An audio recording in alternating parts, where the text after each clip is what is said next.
There are so many things to stress about when it comes to international travel. And with my upcoming Europe trip, you know what I'm not stressing about? Finding Wi-Fi or getting scammed on overpriced SIM cards. I'm using Saily, the eSIM app that keeps you connected in over 200 countries without the airport hassle or those ridiculous roaming fees. It's made by the folks behind NordVPN, so privacy and security covered. You install Saily once, pick a plan, and you're good to go. Whether you're hopping countries or just need solid data from the moment you land. And bonus, Saily has a built-in ad blocker that can save you up to 28% on mobile data. That's more scrolling and less wasting data. So if you're traveling soon, do this now. Download the Saily app in your app store and use the code DATEABLE at checkout for 15% off your first data plan. That's DATEABLE for 15% off. Stay connected, stay smart, get Saily. Did you know you can eat healthy without giving up flavor or fun?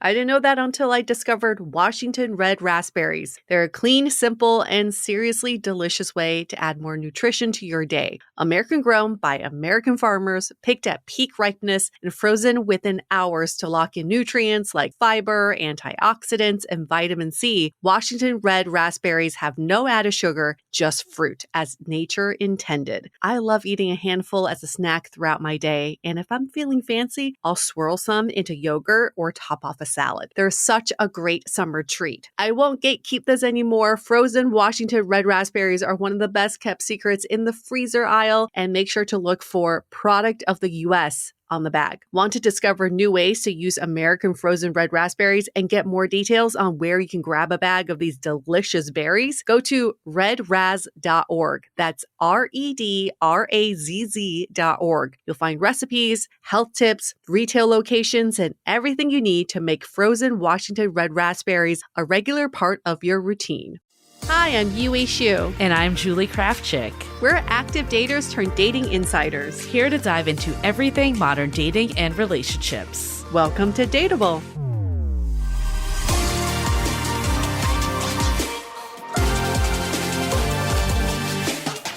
Hello, friends. Welcome back to another episode of Dateable. Welcome back to Julie's last episode as a single woman. It really is. Milestone. I was going to say welcome back from your European vacation. There's so many welcome backs.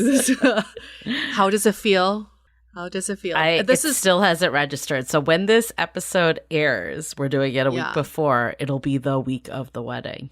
Mm-hmm. It's crazy. There was a point when it went from, oh, your wedding's so far away to, holy shit, it's coming. And I don't know when that inflection point was, but it feels like it happened overnight. I feel like for me, it definitely was like the last month. I was like, okay, all this like little stuff, right? Yeah. I think it still hasn't fully hit me that it's like, yeah, it's coming. Yeah, like this coming It's week. happening. Like that has not, I think it has not fully hit me, but yeah, it's coming. What do you think is the most surprising little thing that you've had to take care of in the last month that you didn't think about before? Like your seat arrangement for the rehearsal dinner. Did you think about, was that like a thing you thought about before? I mean, I knew I'd have to do it. Okay. Well, that was a little surprising to me. Oh, that there would be like a seating arrangement? Yeah.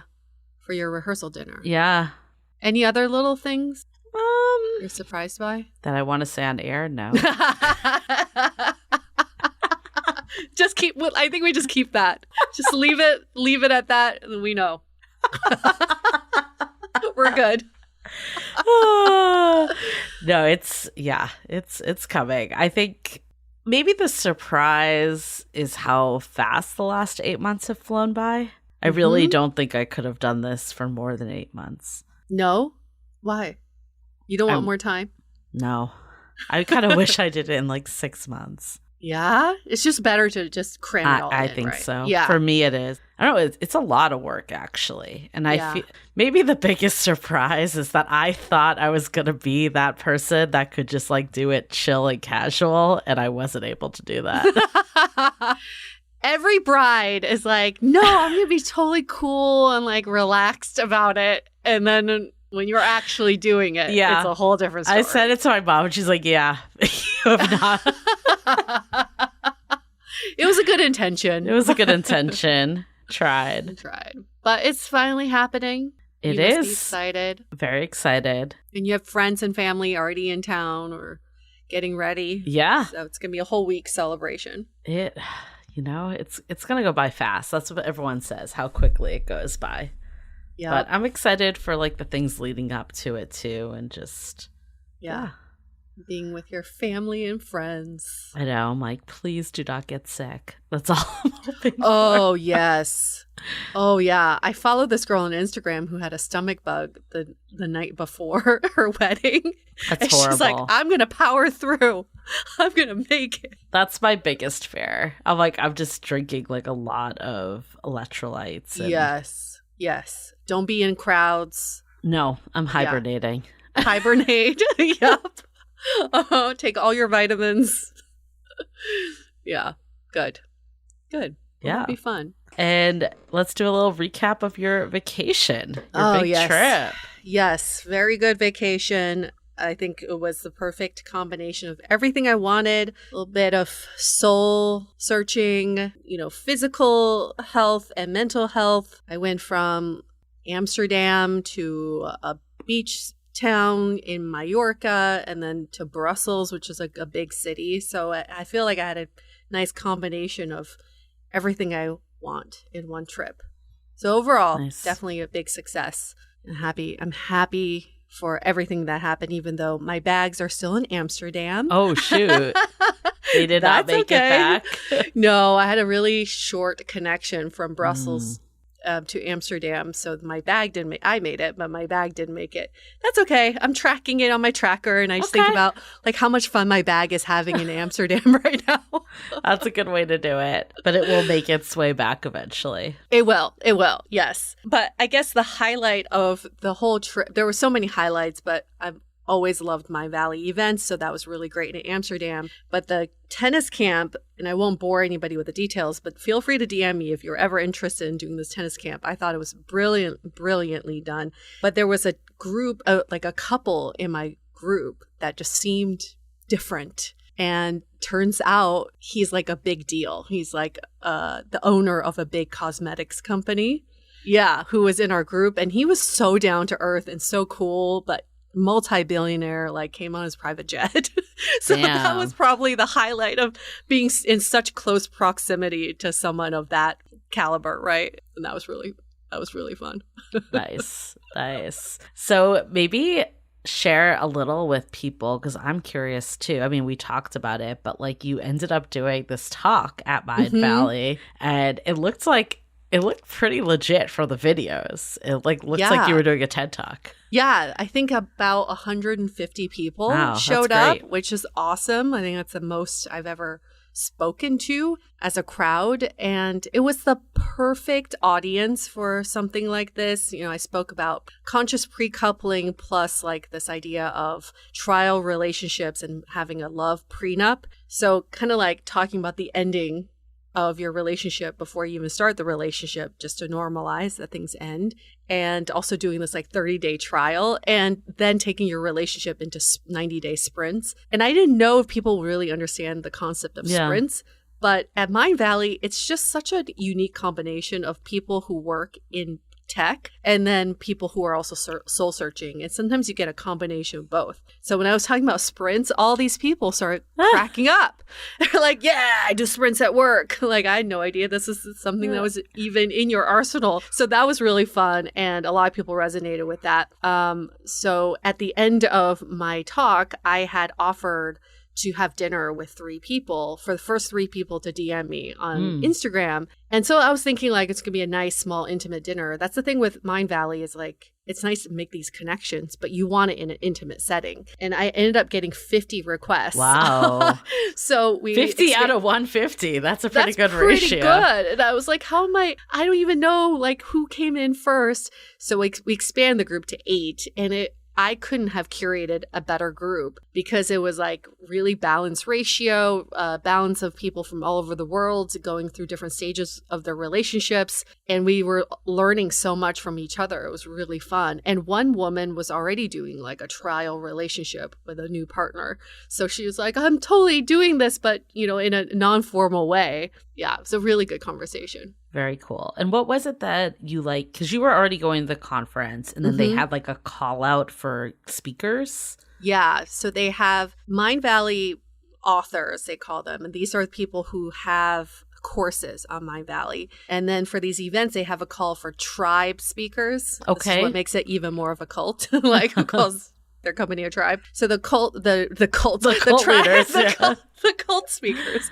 So you can apply to be a tribe speaker, and then they pick you based on programming. They like organize you by the day. The day I went on, there was a dating coach that spoke before me. And then the guy after me was all about entrepreneurship. So they just like kind of transition the subject based on who they have on stage speaking. Yeah, so that's how it happened. And it was such a wonderful opportunity to deepen my connection with Mind Valley members, because my first year I was very passive, just there to watch the talks and see what it was all about. But this year I feel like I had a much deeper understanding of the organization, but also the people who were there.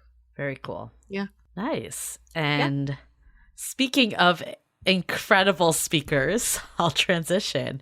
We have a treat for everyone today. We have a treat. We have the wonderful Eli Finkel back. We had him last season with Paul Eastwick, who's been on this podcast a couple times as well, talking about the psychology of relationships and how, they actually have a podcast they do together called Factually Ever After. That's about what rom-coms get factually right and factually wrong about falling in love. So he's just a wealth of knowledge, and we love talking to the two of them. And we're like, Eli, let's get you back solo. And Eli's done some incredible work with compatibility and the myths around compatibility and how it's actually not as important in a lot of ways that we think compatibility is so essential to picking the right partner. And we're like, perfect, let's do this topic because we love diving into this. And it is honestly, it's such an incredible episode. Similar to Dr. Alexandra Solomon, I never knew that you could have a career in studying love. Yeah. And that's what Eli has had. It's very enviable, the path that he's taken. He's a social psychology professor who studies romantic relationships and American politics, and a professor at Northwestern University. He's the director of Northwestern's Relationships and Motivation Lab. Don't you want to be part of that lab so bad? I absolutely do. And he also is a best-selling author of The All or Nothing Marriage, How the Best Marriages Work. And we definitely need to get him back again to talk about that topic in more depth. But I've been reading the book as I enter the phase of marriage, and it is so interesting to hear his insights because he published so many scientific papers. He was actually quoted a lot in Modern Romance, the Aziz Ansari book, because he partnered with Eric Kleinenberg, who's also a social psychologist. So probably brought in all his friends to add some data and stats to that book, but just a very notable person. And I actually saw in his bio, The Economist declared him one of the leading lights in the realm of relationship psychology. Wow. It's huge. Eli, that's so great. We knew there was something special about him when we talked to him. He backs everything up with science and research and numbers, but he can also translate it for the everyday person who may not be as well versed in numbers. Yeah. And I think a lot of what he says too, I was able to understand why things in my current relationship work so well. Things in past relationships maybe didn't work as well. I think hearing the science and background puts a lot into perspective. You'll also hear that a lot of what we've come to believe about compatibility and love has been false, definitely not proven through science, and he'll debunk some of those myths. But that's why it's so important to hear this conversation, because we've been told lies for so long, and we have to rewire and unlearn all those things that we learned since we were children. Okay, well, you all are in for a treat. We love this episode. And before we get into it, of course, go pick up How to Be Dateable if you haven't yet. Our book, our baby, our baby. We were just saying that when we're in Sebastopol for my wedding, we're going to try to hit up the Sebastopol bookstore do a signing if we can, if they'll have us. Gotta always be, putting our baby first. But we love the book. Like a true parent. We are, in some ways we are. Audiobook, hardcover, Kindle version, whatever ebook, your jam is. Yeah, you get it, howtobedateable.com, and go take the quiz if you haven't taken the quiz yet of what type of dater are you, what's your dating archetype. You can do that also on that website. I've met people who took the quiz together with their partner or who took the quiz together with their friends, and they said it was actually really fun to make a party out of it. So there's a party idea for you. Get like 5 of your closest friends together and then compare your results. That's the true measure of compatibility. How do you... What's your dating archetype? How do your archetypes work together? There's actually, people ask this a lot. Are there more compatible archetypes? And the answer is no, but it's knowing what are your strengths and then what are the things that might get in your way that you can work together. And that's the true definition of compatibility. Okay. And don't forget to follow us on Instagram. We put up some clips of episodes so you can...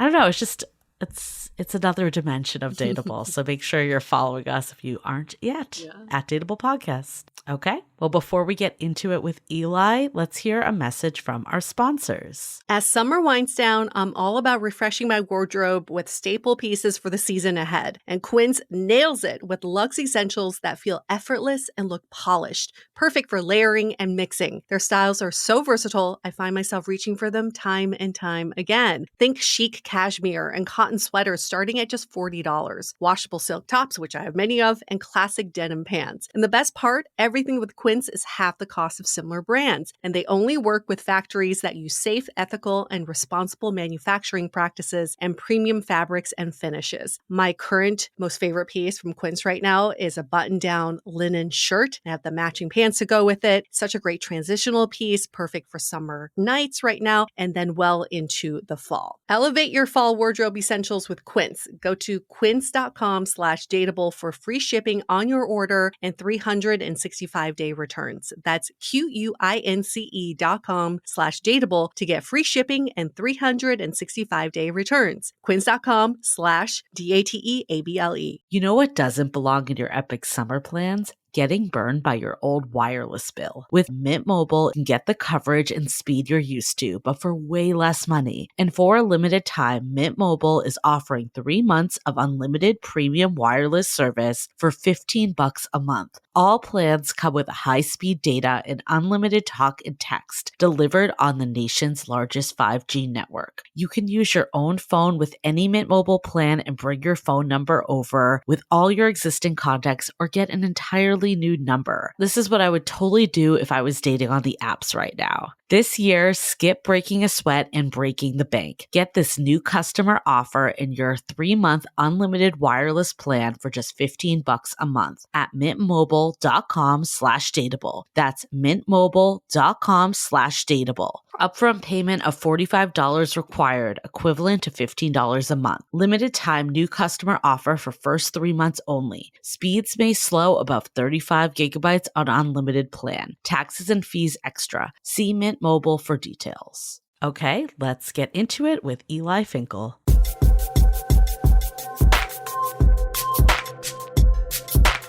Welcome back to A Dateable, Eli, to discuss one of the most debated topics we've ever had on Dateable, which is compatibility. How do you choose the right partner? How do you know you're with the right partner? And we keep going back and forth, but you've devoted a lot of research into this topic. So it's nice to have an expert versus just me and Julie giving our opinions. I'm delighted to be back. It's always fun visiting with you two. We love having people like you to scientifically back up a lot of the stuff that we've been talking about.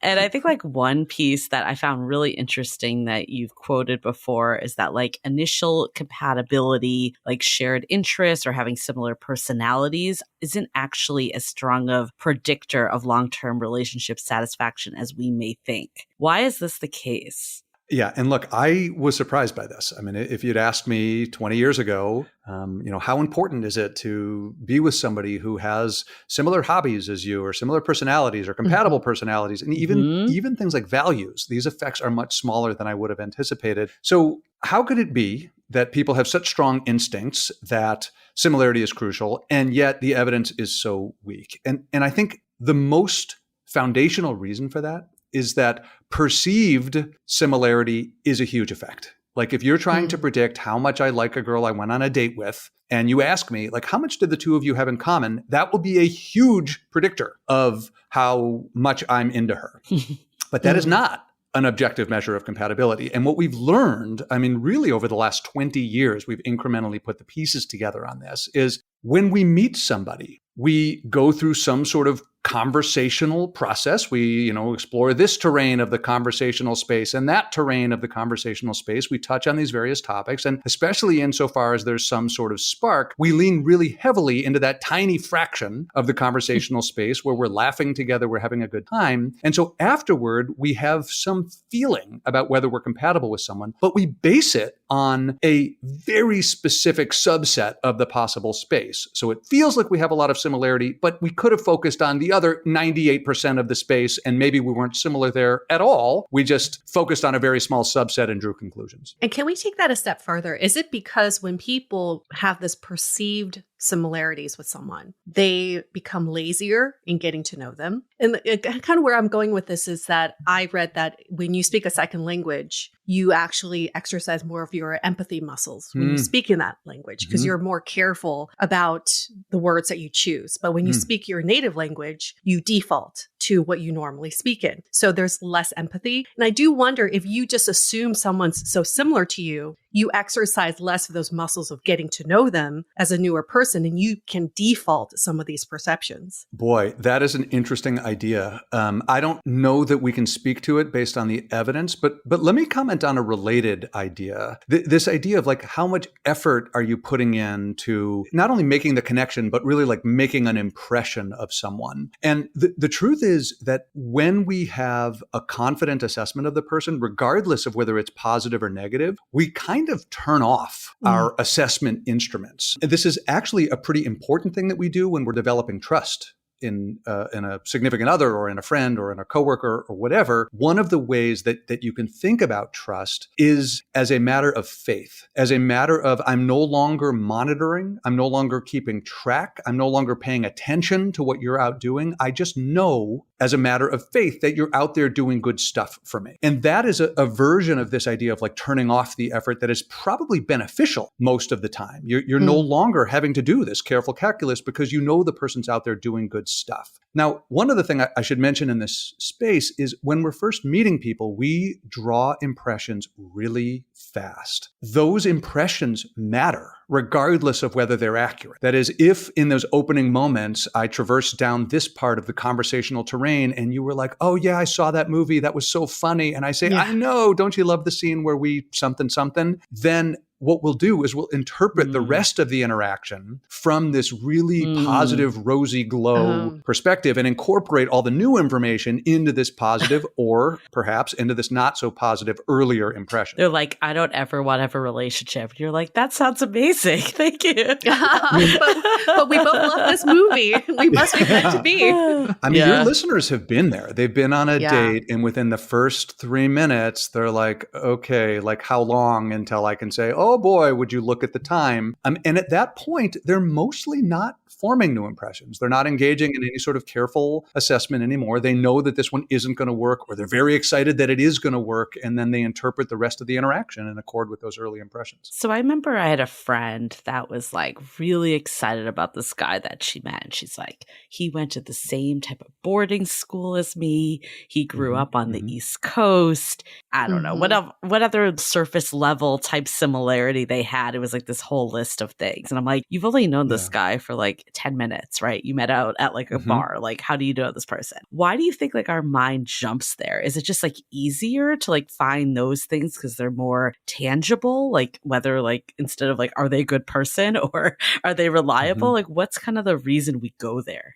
So there is this sort of good on paper idea of like what we think will make a good fit for us. And in fact, if you ask people, they have no difficulty telling you what are the attributes they're looking for in a partner. And it could be we went to the same sort of boarding school. It could be I want somebody who's extroverted or somebody who's kind or somebody who's sexy, right? Like we've done a bunch of research in this space, actually mostly spearheaded by Paul Eastwick, your good friend, Paul. And, you know, the assumption is that I know what I'm talking about. You ask me, like, what sorts of things appeal to you in a woman? And I'll tell you confidently, like, these are the sorts of things that really matter. But what you can do, these are actually empirical questions you can actually test. All right, so now you introduce me to a whole bunch of women. So for example, we've run speed dating events, right? And people in our studies report, like, what are the qualities that matter to you in a partner? Then we introduce you to 12 people of your preferred sex. And we know the extent to which those people actually match versus mismatch the characteristics that you said were particularly important. So how much does it matter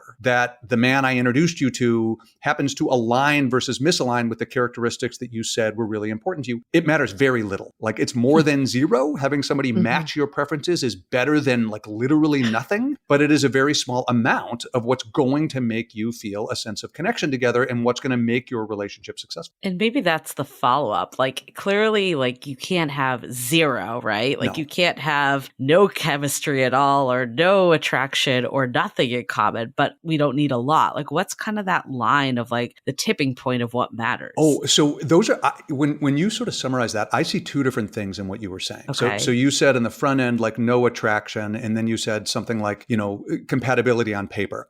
Attraction matters tremendously, right? Like you could imagine that we lived in some other culture or in the, you know, Middle Ages when marriage was like about political alliances and like who grew the best maize or corn or something like that. But we don't live in that world. We live in a world where to a very significant extent, we're going to require that we feel a sense of love for the person and usually at least some level of a sense of passion. So it's absolutely crucial given the way we think about the way, for example, serious relationships or marriage should work, given our current cultural context. It's crucial that we have attraction. The question is, what predicts that attraction? Could you know in advance, like if you were the smartest social scientist ever with the best measures ever, to what extent could you take like self-reports or like body odor or whatever it is and use all that information collectively to say, you, Julie, are going to be really into Dave and not really that into John? And the answer is mostly not. Not that you won't have attraction to one or the other, but the extent to which is predictable based on information that you could know in advance is very, very small. To be clear, especially on a first meeting, there is some amount of consensus about like who's hot, right? Like,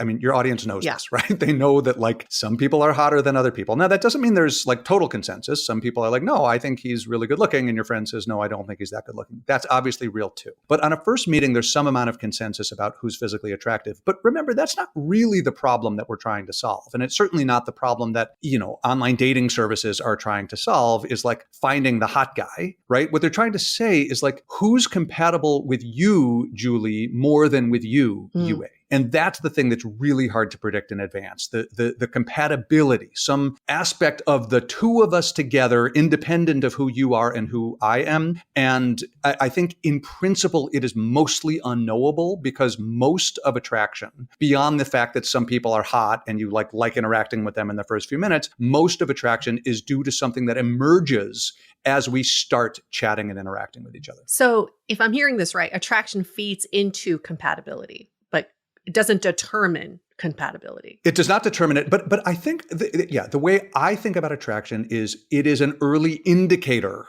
of compatibility. Or another way to say it is compatibility when you're first interacting with somebody is attraction. That's basically what it is. Like I feel into you and that is special, right? I'm more into you at the speed dating event than I am into the other women and you're more into me at the speed dating event than you are with the other men. I'm happy, for lack of a better word, to call that compatibility, that there's some like unique connection that two of us have at the speed dating event. Separate from that is what has caused that compatibility and was it knowable as a function of like my biography and personality and values and your background as well? Is it knowable in advance? Oh my God, I have this. Oh, I have so many questions. I have one. Okay, I'll go with this question. If that's the case, do you think attraction is only determined by comparison?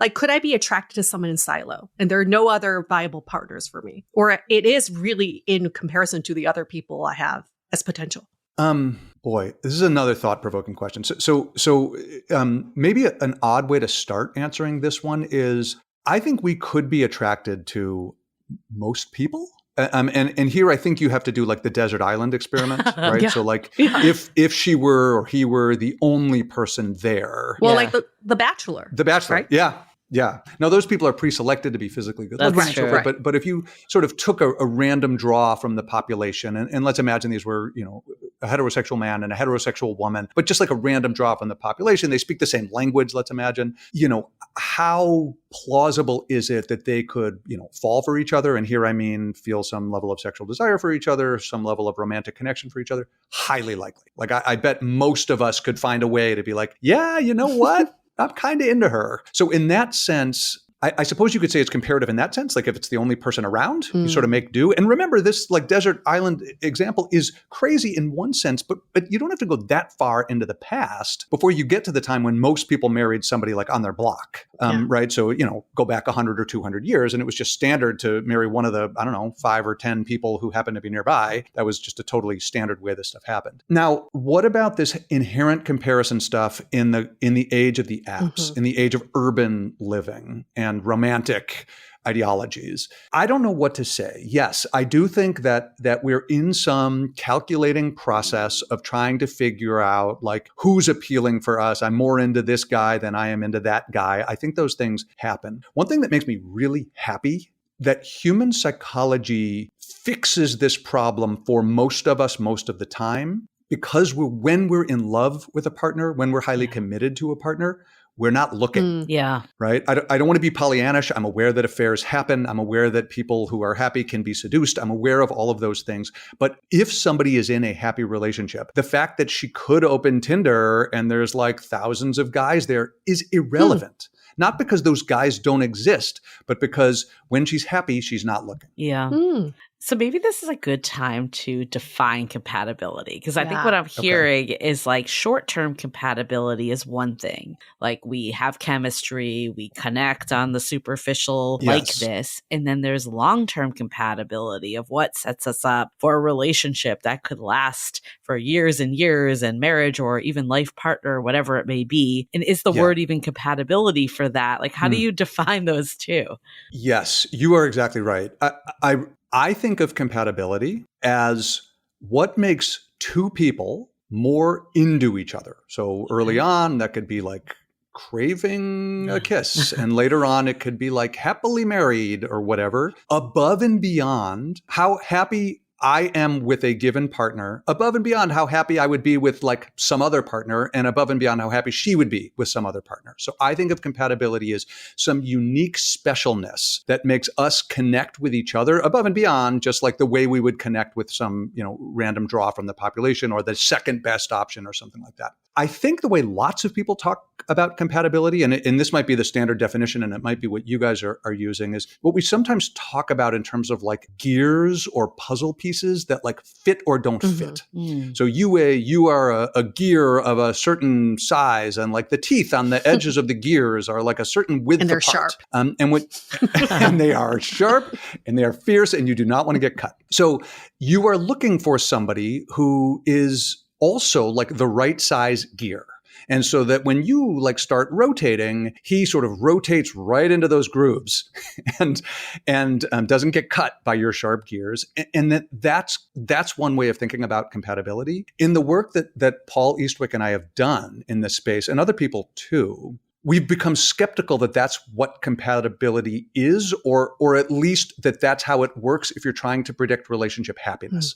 That most of what actually makes relationships good, and in the definition that I'm using, compatible, is not finding the person whose like puzzle piece fits your puzzle piece or whose gear aligns with your gear. That's a way of thinking about compatibility. And it could have been that that's really what predicts happiness. I was totally open to that. 20 years ago, I would have just assumed that the answer was yes. But what we are finding is that the vastly larger influence, on how happy people are in their relationship, I might call that also compatibility, is what they have cultivated together.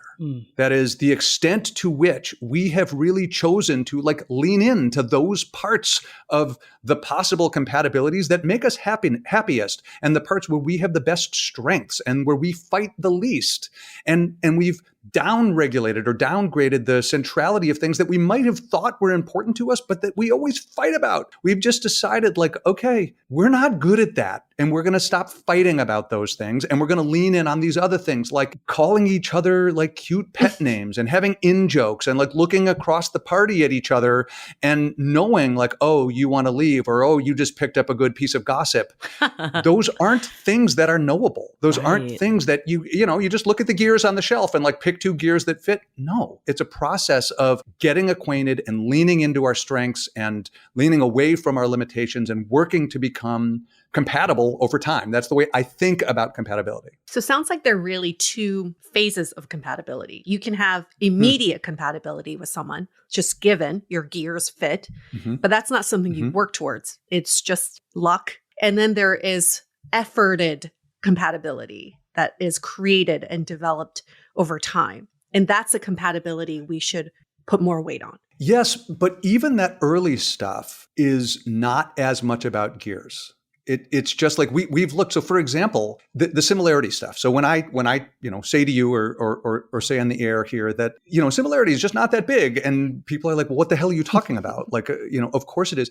Let me just be clear about what we mean. We're often talking about the initial compatibility stuff, the initial attraction stuff. We're actually talking about like at a speed dating event or after a first date, that you get set up on a blind date. How into people are you as a function of how similar are your big 5 personality attributes? What are your hobbies? Things that feel like they'd have to be, of course, these things would have to predict how well we got along. But even that initial spark, again, it's not nothing. Like a little bit more similarity is a little bit associated with better compatibility, defined as like I was really into her when we first met and she was really into me when we first met. But those effects even then are pretty small because already I tried the conversational gambit that's like, hey, like, look at this. We're at a speed dating event. That's kind of goofy, right? And you're like, I know, like I always thought speed dating was like the bottom of the barrel, but here I am. And like, I laugh at that. And then I say, have you ever seen The 40-Year-Old Virgin? And you're like, I know, I was talking about that last night. But I might have said, have you seen The 40-Year-Old Virgin? And you're like, nope, didn't see it. And then you end up in this like mucky puddle of reboots where you're just trying to find something. And it's like the conversational space is big enough that you could have hit on any number of things. You two know that Paul Eastwick and I have this movie podcast called Love Factually, which again, I hope some of your listeners will check it out. Good. Thank you. But 500 Days of Summer, I think really drives home some of the absurdity of these ideas that feel so intuitive to us. He's convinced that he's in love with Summer, right? This is Tom. He's totally in love with Summer. And his, consigliere, basically the person he trusts the most is his, I think, 12-year-old sister, who's like, look, just because some girl likes the same crazy stuff you like doesn't mean you're compatible. But that part of it, I think, is already in the movie. But to ruin the end of the movie, turn the volume down for a second if you don't want a spoiler here. At the end, Summer breaks up with him. He eventually meets Autumn. What do they talk about? Like, what is it that they talk about that makes them feel like, oh my God, like the gods have sent us to each other. How could we be this compatible? It's because they both have the same feeling about a parking lot at a club. Right. They're like, oh, that parking lot, it's terrible. And what do they conclude from that? Can you believe how much we have in common? You think any researcher could have assessed that in advance? Like, well, how do you feel about the parking lot at 3800 Davis Street? These things are the vast, vast array of things we could talk about. We get lucky and we hit on some of them. And then when we do, we laugh and we bring out the best in each other and things go smoothly. But there's a lot of randomness in those opening moments. So in that example, though, is that because they've come up with like this shared language and culture that you were talking about does help predict, or is it really just happenstance? Yes. Okay. Yes, but they chose it. Yeah. There was nothing special about that. Right. That parking lot. That parking lot is in fact not special at all, but to them, it is hugely special. And that's what I mean when I say compatibility is something you build. Yeah. You decide. Also in that movie, there's another great example when he's still with Summer, they go to the IKEA. Yeah. Remember this? They're like walking around the IKEA. I think they actually like get on the bed. Yeah, I love that scene. Yeah, I think they like sort of act like it's their house or something. And it's adorable. And it's great for their relationship. And the devastating moment, or one of the devastating moments in that movie, is they're back at IKEA and he's doing his half of their shtick, their little microculture, and she's not. Yeah. And that's a devastating moment for him and a devastating moment for the relationship, not because they're both IKEA lovers, not because you could have looked at a bunch of gears in advance and like chosen like Tom IKEA lover and Summer IKEA lover, but because the two of them had these experiences together and chose to sort of lean in to these special, unique, idiosyncratic things that they themselves do that are like the definition of us, the definition of like who we are as a couple. And that to me is the compatibility that you develop even in those opening moments, and you continue to earn over time to the degree that you continue to prioritize it. You always got to make fun of me, but I feel like this was something that was definitely different in my current relationship.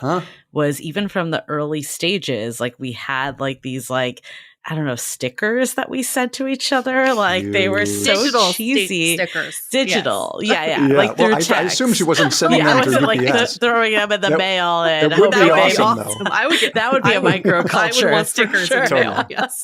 Seriously. But they seem so like trivial at the time. But like looking back, I was like, actually, they did really like make this bond, that like this kind of inside thing. And I think that was actually like very apparent from the early stages, which was different than other relationships. You know, it's interesting. Not only like as you look back, is it like, I don't know why it was, such a big deal.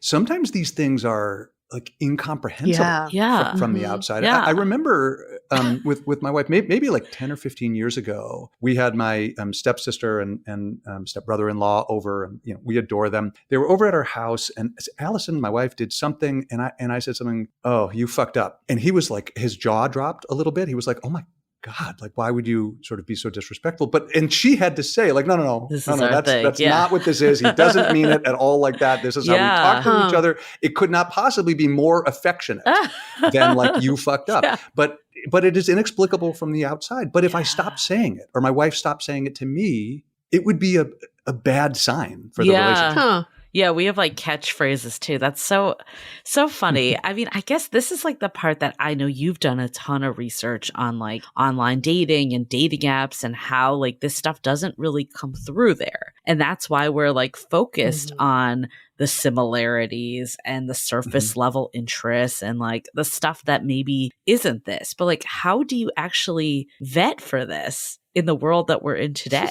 Or is there no way? Let me say, I mean, I don't think you can vet for this, but before I throw the entire industry under the bus, because I am about to do that. Brace yourselves. let me send them like a short love letter, like a short bunch of stickers through the mail. Method. Yeah, something positive first. Exactly. Stickers. Exactly. Yeah. That's exactly what I'm doing. They are. The existence of the industry is tremendous. It is like the people who are complaining about it have a bunch of justifiable complaints, but they probably don't have much feel for what it was like to be single and sad about being single in like 1985, but it's long past the time when your friends are setting you up with people. And it was like most of us, most of the time, can use the apps or whatever else to go on a date. And that is worth so much. When your immediate social environment isn't delivering you a bevy of options, there's other options. And I just can't praise it enough for that. 100%. That said, here comes the middle of the sandwich. One of the big problems that the industry has had from the start is, at least early on, like with early Match or whatever else, it was like thousands. It was like, how many people are within 25 miles of zip code, whatever. And like the human brain doesn't do that. It's not like we're good at looking at 3,000 profiles and picking out who's like compatible with us. Again, you can look at photos and say that person's hotter, assuming that it's like a fair photo of themselves. That you can do. But like, who's going to be more compatible with me than with the next person? You cannot do it. And once you're above like 5 or 10, they all start to like run together anyway. The second thing the industry did, so I think this idea that you can like show people enough profiles and they can find someone compatible with you, that's false. The second thing that they tried to do, understanding that that's false, and this was mostly eHarmony was the first to do this, is they said, we've got an algorithm. Like you don't have to do it because we've done it it for you. We're going to find the 5 people out of our thousands that are uniquely compatible with you. And look, I was excited about that. They were making those claims in 2000. Yeah, seems like a good promise, right? It seems like a good promise. And as somebody who studies this and thinks like, I don't know, it'd be sort of awesome to make millions on something. I was like, yeah, we should be able to do this stuff. The problem is we can't. The problem is for the reasons that we've been talking about earlier. When they claim they can set you up with your soulmate, they're lying. If they're claiming like we can, eliminate the drug abusers, and then they can do that. But that's very different from we're going to find your soulmate. So why are online dating sites, online dating services more generally so useful? Because they provide opportunities to get across a cup of coffee or a pint of beer from somebody to find out, is there anything here that would warrant me, doing a second opportunity, a second date together. And I think you can tell at least reasonably quickly whether there's any spark at all, which I think should be the threshold, not like tons of spark, but like any spark at all, I think is a good threshold for like, yeah, that's worth a second try. How do you do that? Well, look, I don't love how much emphasis the industry places on photographs. I mean, it's true that like what I like about the industry are places where it's egalitarian. So it's really, really great for gay people. It's been better for gay people than for straight people, and especially for gay people in communities where it's not that easy to be gay. That's something I love about the industry. One thing I don't love nearly as much is the people who are hot, or at least the people who have hot photos on their profile, which may not be exactly the same thing. Nope. They are cleaning up. Exactly. They get much more attention. And so I don't love how much emphasis it places on looks. The best thing to do is just figure out a way to get face-to-face with somebody for at least a brief check-in, and then see, like, if there's absolutely nothing there, then okay. But if you're like, I don't know, there's some non-zero shot, then try a second date and see how that plays out. I mean, Yue and I are probably among the few in this space that don't tell you to like spend a lot of time on a profile. We're actually like, spend 30 seconds, get a gut feel, and then filter through the conversation, because you can tell nothing from the photo, like outside Basically of it. nothing. But we hear a lot of people spending astronomical amount of time micro-analyzing every last thing in a profile and spending hours and hours on their own profile. And our motto is like, if it's a maybe, it's a yes. Invite them to your house party and see if you guys jive. And house party, like figuratively. But yes, that's kind of like we're on the same boat. So it's good to know your take on that aligns. And maybe I just want to think about something actionable for our listeners, because the challenge we always hear with dating apps is even taking the conversation off the apps. People feel like, oh, this conversation is going nowhere. We've had people who come to us and ask for a list of questions to ask through messaging because they don't know how to facilitate that conversation, or just not feeling excited after a conversation. Yeah. But I think what you two were saying with kind of the shared language and inside jokes, maybe that's an opportunity for connection and building compatibility, even in the earlier messaging stage. Yeah. And what you said was interesting, Eli. It takes someone just leaning in to that opportunity. And I call it kind of like a bid for connection. If someone's making that bid, the other person can lean in. Maybe for our listeners, take those opportunities to lean in. One great example is my friend was messaging with someone on a dating app, and he spelled fuck like duck, like many of us, autocorrect do. So she sent back this duck emoji. Yeah, that's great. And then he sent a bunch of ducks. And then after they started dating, they actually dated for a while. Every time they had a bad day or was feeling frustrated, they sent a duck. And that became their mutual language. But that really started in the messaging stages. Yeah. So maybe for all of our listeners, here's something to do today is find those bits for connection and lean into it and see what happens. Yeah. I want to dive into this even more, but before we do, let's take a quick break to hear from our partners.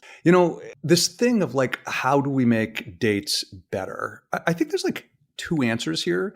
One is nobody set a rule that you had to do the resume exchange. Now I just described the resume exchange. I just described going, for a cup of coffee or whatever, but there's no rule on that. Like you could do something that you would enjoy doing, even if it were by yourself or even if it were with somebody that were kind of a dud, right? So there's no rule that says you have to have the resume exchange dates. The other thing is like not that many ideas from like the academic literature on relationships go viral, but the 36 questions have gone viral. And at this point, there's like no excuse to have a really boring first conversation. Like look up the 36 questions if you want.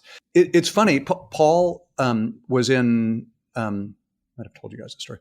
So my first year as a professor at Northwestern, I'm finishing my 22nd year now, but my first year here as a professor was Paul Eastwick's first year as a graduate student, and I was teaching a PhD course on close relationships, and he was saying, well, how do people get into these relationships? Like, okay, great. Like once you're in a relationship, like here's how forgiveness works and here's what commitment is and all those things that we were talking about. But like, how does initial attraction work? How does early relationship development work? And that kept coming up. And so the students, unbeknownst to me, figured out that there was a speed dating event that was going to be coming to Chicago the next week. And like this was pre-iPhone. Like I didn't have anything with me to know about this. So by the time I got home, it was like 2 a.m. I'd gone out that night. By the time I got home, they had found a date that we were all going to go speed dating. And I actually brought a note card that had like high intimacy questions on one side of the note card and low intimacy questions on the other side of the note card. And you could imagine doing something similar on your dates, although only use the high intimacy questions on the note card. Interesting. This is all like clicking for me too, because we've talked about like the date review, which is what you meant by like the resume, like exchange. Yeah. Yep. I've used this example before, but like one of the best dates I had with a past partner was like when we just talked about pranks we pulled on each other for like the first hour. And it wasn't the resume exchange date review. And it makes sense now, like why that worked. And I think like I wasn't able to like put that together before. I think we're just like, get rid of the date review. But now you're hearing straight from Eli that this is the science telling you to like actually focus on those shared moments and that building that microculture more. And those questions, I mean, those are questions that are pretty intimate. So some of them might be like more intimate than those 36 questions. Some of them might be more intimate than you want to be, but there's plenty in there that should be well within the comfort zone for people on a first date in a given cultural context. There's not that much reason to spend that much time being like, so where'd you go to college? And then like, what did you do next? Like maybe you'll get lucky and be like, oh my God, my best friend went to that same college. Did you pledge a fraternity? Oh my God, like my friend was in that. Like, great. That's great. You got lucky in the, you don't have to do the mucky puddle of reboots, in the conversation world. But there's a bunch of things that people actually say something new and interesting. And it just puts an upper limit on how, you know what it does? It puts a lower limit on like a boredom thing. It's just, you're having real conversation with a real person about real topics as opposed to fake conversations with a real person about fake topics. Do you remember one or two of the questions from the list? I'm it's funny. them. I think I remember like the highest intimacy questions. Oh, so no. these things go incremental. I think they start with things like, what is one of your favorite hobbies, which is frankly good enough. It's way better than being like, so how long have you lived in Chicago or whatever? Right. And it ends with, I think it's like, which celebrity do you admire the most? I think it ends with things like, of all the people whose death would upset you the most. And by the way, just so you know, by the way, I'm not recommending that one necessarily for a first date. You don't have to go to the group 3. There's 3 groups it goes in increasing intimacy. But I will tell you that this is a research paradigm in my world. It's almost 3 decades old at this point. And over the course of 45 minutes, they run people through these sequence, these 3 sets of questions, and people feel massively closer.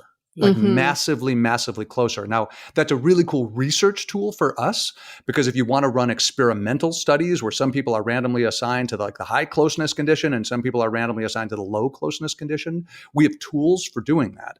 But if the only thing you want to do is have dates that are less boring, I blame you. If you're going out and having boring dates, do like 5 minutes of sleuthing online to find out what the 36 questions are, and you come equipped with a few interesting questions. I mean, the key too is not having this like predefined answer we're looking for, because I think that also happens in the date review. Like I'm just thinking of like, what's your hobby? What we were saying earlier, you don't need the hobby to be aligned with your hobby. Not you at just all. need to understand and like hear the person out and appreciate what they're bringing to the table and use it as a conversation starter. Again, I think about movies a lot, and I think about relationships in movies a lot. And one of the movies we've covered on Love Factually, and one of my favorites is La La Land. And with regard to what you're saying, the Ryan Gosling character is obsessed with jazz. And the Emma Stone character, they meet and they're like walking around and there's nothing yet, but like kind of intrigued maybe. And she says, I need to get this out of the way right away. I hate jazz. Or like, I dislike jazz. She says like Kenny G. Now we know earlier, because Ryan Gosling's character was talking with his sister. His sister was trying to set him up with a girl. And he said, does she like jazz? And the sister was like, probably not. And he said, well, what would we have to talk about? Yeah. And your point, and for anybody who's seen the movie, Ryan Gosling's character and Emma Stone's character never stop talking. They have endless stuff to talk about, because it turns out that it doesn't matter to her whether the guy's interested in jazz. She thinks she's not into that, but then he's into jazz and he's exciting about jazz. And the way he talks about jazz is kind of thrilling. And he takes her to a jazz show and he gets to see what she likes about it. You don't need somebody prepackaged with your interests. You need somebody with interests, and you need to like be excited about what they're excited about. And that's not that hard to do as long as people actually are excited about something. Oh my God. That's a red flag if someone doesn't have interests. It would be a hard one for me. Yeah. You know, I'd be like, look, I don't care. Are you interested in astronomy? Are you interested in bugs? Like, I would be indifferent.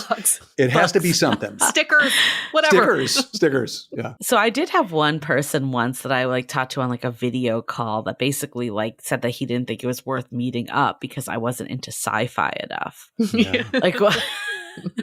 I mean, I think it's like kind of short-sighted, but at the end of the day, like if that's like all you do, like is that important that you find someone? Like what's the line? No. You're like, no. No, I mean, look, he's welcome to limit his dating pool however he wants. And if he feels like he's in a climate of abundance and he can just toss out reasonable people because, you know, they don't know their, you know, Ray Bradbury's, that's totally fine. I'm not judging him. Do I think that the extent to which he will feel like initial attraction to somebody is particularly affected by whether she also likes sci-fi? No, that effect is almost certainly going to be small. We know this. Again, I'm not saying this is intuitive. I did not have this intuition. I'm basing this on 20 years of evidence. And do I think that he's going to need sci-fi to be happy with like a long-term partner? Also, no.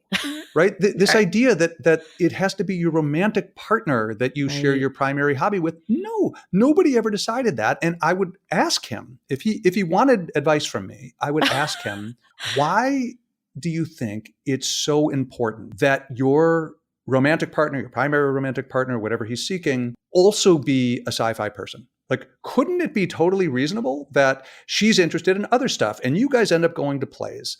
And yet there's still plenty of time in your life where you do sci-fi conventions and you have sci-fi reading groups. And it turns out that this person that you're with now is like a really good caregiver and a really good parent and really good in bed, but like doesn't like Ray Bradbury. Seriously? You're going to rule that person out? It strikes me as short-sighted. So I guess where is the line though for lifestyle? Because we hear people say like, I want someone with a compatible lifestyle, and maybe do they mean money? So I guess maybe there's a couple factors here. There's like socioeconomic background, maybe how you spend your time. Like I'm thinking lifestyle, like we have a friend that's obsessed with music festivals and she could not fathom being with someone that didn't go to music festivals because that's how she spends every weekend. Does she have kids? No. I just don't know what to say. I don't know what to say. Like if she thinks she's going to take her 8-month-old to music festivals, I think she's probably wrong. If she thinks that her priorities right now are going to be the same as her priorities when she isn't getting enough sleep, and it's probably going to be pretty important to her that she's with somebody who's like a conscientious parent and a supportive partner, somebody who's really good for her career. Like if I had to guess for her, I don't know her, but if I had to guess. This is the problem though, is everyone's looking at the moment right now. Now, yeah. So when we go on dates, we're judging people through a date lens of like, was that fun? Did I enjoy having cocktails and tell you about travel stories? We're not thinking about like, are they going to comfort me when my parent passes? Or like, are they going to be a good parent? Like, how do you start to like shift into that larger picture then? I don't know that it's that easy to do. I mean, I share your diagnosis of the problem. Let me sort of summarize it in my own words. I think, you know, it's like we sort of sample from life experience, right? Like our life will have a certain array of experiences, and like we're 27 and like we meet somebody and, you know, there's a spark there and then the sex is good. And then we travel to Europe and it's like, oh my God, like we just held hands and made out, you know, on the Seine. And how representative are those experiences of what it will be like to be married to somebody from say 30 to 85? Low?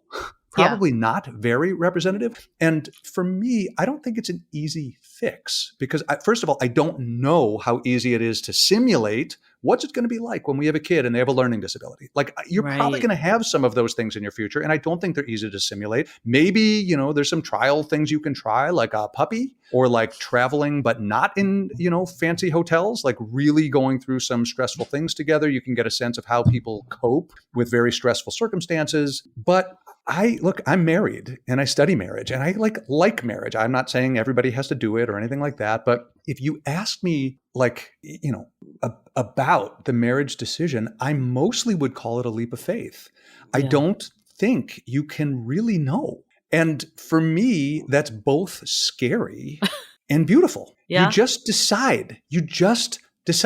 I love you. I want to make a life with you. Do I have all the information I need to make an informed choice? I do not. Is one of us going to get a cancer diagnosis? Are we going to have a kid with a learning disability? Is somebody going to have like a totally gorgeous coworker who hits on her? Right? We can't know these things. And so we take a flying leap and we decide we're going to make this work. And that's why when we were talking earlier about the nature of compatibility, for me, it's a whole lot of what we're building. It's a whole lot of, are we creating a unique entity, not you plus me, but us? Something that doesn't exist in you and doesn't exist in me. It only exists as the two of us. And then do we cultivate it? Do we water it? Do we nurture it? Do we feed it? Do we lean in to try to keep building it over time? That is the way to have a successful marriage. And at least in the way I use the term, that is what compatibility is. So to play devil's advocate, because I actually don't believe what I'm about to say, I don't believe in, but okay. I do want to offer this perspective. It's not my opinion. It's not my opinion. Some people think. If we're saying like marriage is a leap of faith and you can't predict the future, you got to build this marriage together. Why not then just find someone who's obsessed with the same things as you are, just to make it easier? Why not just start with that? No, I agree. I agree. And if you remember, the language I use to talk about this is it's a good thing, just not by much. And so I totally agree with you that all else equal, that guy should find a sci-fi partner. I totally agree. That might make him, an 1/8 of a percent point happier in his marriage. I totally agree with you. So there's no harm in finding somebody who has hobbies that align with you. The dangerous mentality comes when we are ruling people out based on paper. We just limited the pool for ourselves in ways that we think are wise. We think we're saving ourselves time and energy. I doubt it. So it's like you can find someone that likes to go to music festivals with you, but you have to have more than just that. It has to have that microculture and you have to be building together. It can't just be like solely we go to music festivals and that's like the basis of our connection. Yeah. The large majority of people who go to music festivals are probably not a good partner for you. And yet there's some people who go to music festivals who are, and there's a whole lot of people who don't go to music festivals who also are. So in your book, The All or Nothing Marriage, you reverse engineer kind of like the best marriages. And clearly we talked about today, like a big piece of it is building and that culture. Is there other pieces that you feel like are actually the stuff that we really should be looking for, opposed to the stuff we've been talking about that maybe isn't as important, that really does predict that great relationship? Yeah. The All or Nothing Marriage, it was a book that I wrote when I had this realization that the average marriage has been getting worse over time, over the last few generations, let's say, but the best marriages have been getting better. And what is it that we are doing? What is it that the subset of us who are having some successes are doing that the rest of us can learn from? Yes. So one of the things beyond this microculture thing that I think is valuable is a metaphor that I find very useful for thinking about relationships that are going well is this Michelangelo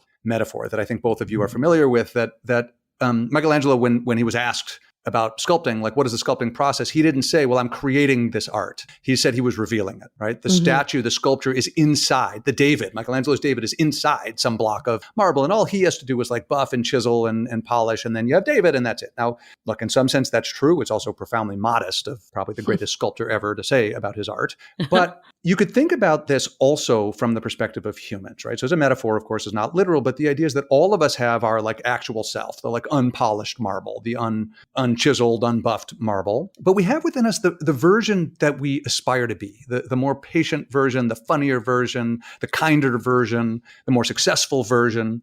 Some people will bring us closer to that person, and some people will push us further from that. Yes. So insofar as we have a sense of the version of us that we love the most, we can assess, like, am I the best version of me around this guy, this girl, right? And I actually I did end a relationship once in my 20s when I realized that the girl I was dating really liked about me the part of me that's like sort of playful, right? The part that's like goofing around and I guess, for lack of a better word, being very playful.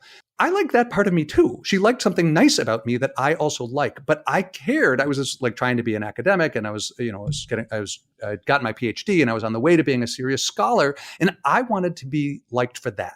And she liked me for something nice, something I liked about me. She clearly was trying to praise me, but she liked something about me that wasn't what I really cared about myself. Now, was this a sufficient reason to break up? Probably not. There were other issues as well, but I do think it's something to keep track of is, do I like me more around this person? Am I growing toward the person I want to be, or is it not really happening that way? That's probably one of the good metrics we can use to evaluate how well the relationship is going. Oh, that's really interesting. That's really interesting. I remember dating this guy years and years ago, and we went on this trip together, and I was just so happy on this trip because we were like in this cabin, we're just like by a lake, and I started skipping, and he said something like, "Stop being a kid." And this guy was 6 years younger than me. And I remember just thinking, like, that's what I want to be. I want to be a kid in this sort of environment. But he was like, "No, you're the older one. Stop being a kid." God. Yeah. He thought he was kidding, probably, right? At first I thought so. And then if you saw him in the moment, you would change your mind.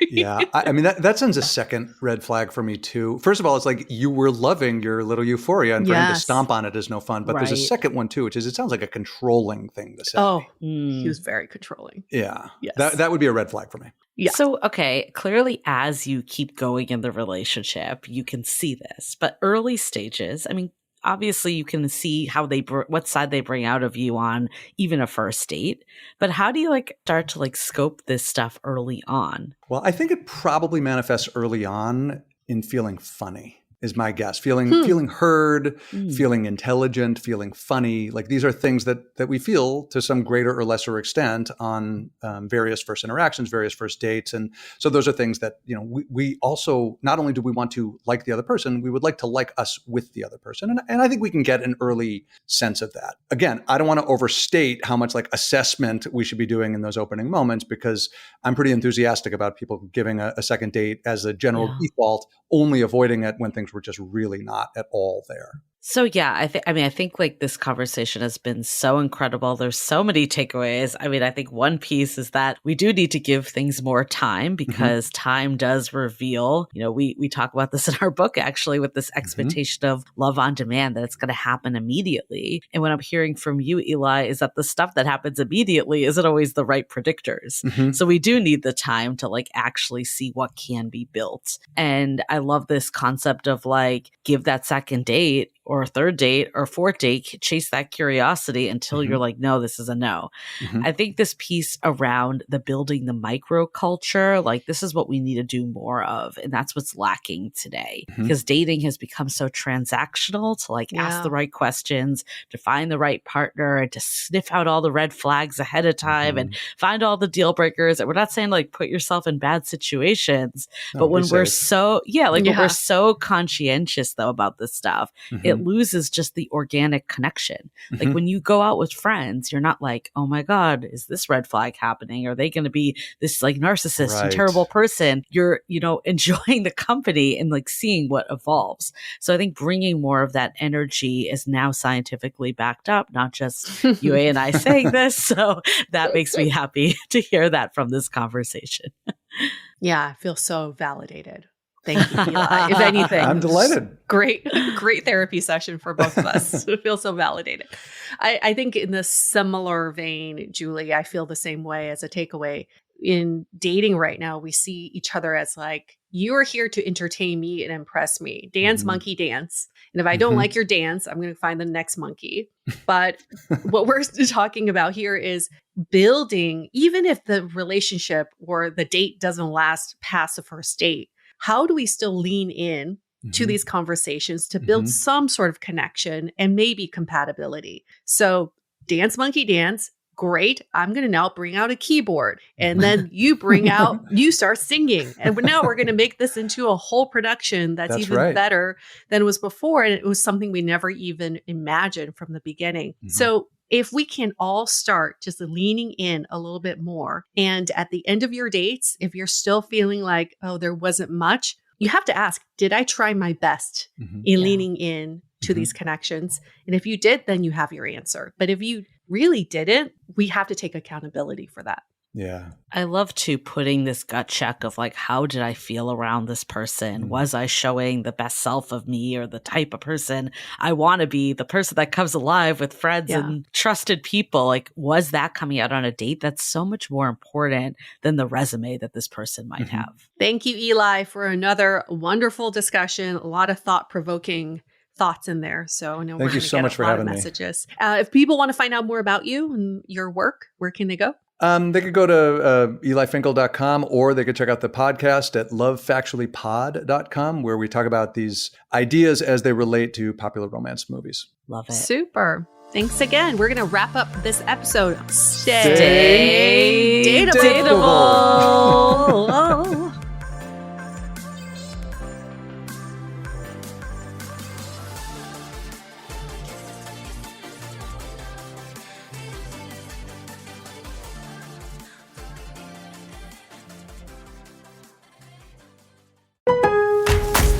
Lowe's knows that no matter your paint project, saving is at the top of your list. That's why when you shop today, you can buy one, get one free select Valspar and HGTV Home by Sherwin-Williams one-coat coverage interior paints via rebate. Shop these deals in-store or online today at Lowe's. We help, you save. Selection varies by location while supplies last. Discount taken at time of purchase. See sales associate for details. Offer valid 8/21 through 9/3.